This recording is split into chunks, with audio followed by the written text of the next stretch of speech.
गृह मंत्री अमित शाह ने रविवार को गुजरात के अहमदाबाद में मिशन 5 मिलियन ट्रीज के तहत वृक्षारोपण कार्यक्रम का शुभारंभ किया और इस दौरान उन्होंने करीब 405 करोड़ रुपए की कई विकास परियोजनाओं का लोकार्पण शिलान्यास भी किया।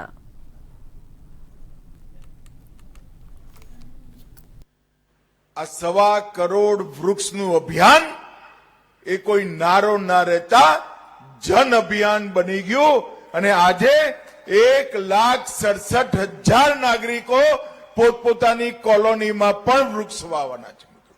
આજે જન પ્રતિસાદ છે એ આપણા લોકપ્રિય વડાપ્રધાન નરેન્દ્ર મોદી સાહેબે એક પેડ मां के नाम एक नारो पूरा भारतની અંદર હરિયાળું એક ગ્રીન કવર બનાવવા માટે આપ્યો અને પોતાની માની યાદમાં એક વૃક્ષ વાવીએ અને પોતાની ધરતી માની યાદમાં પણ એક વૃક્ષ વાવીએ।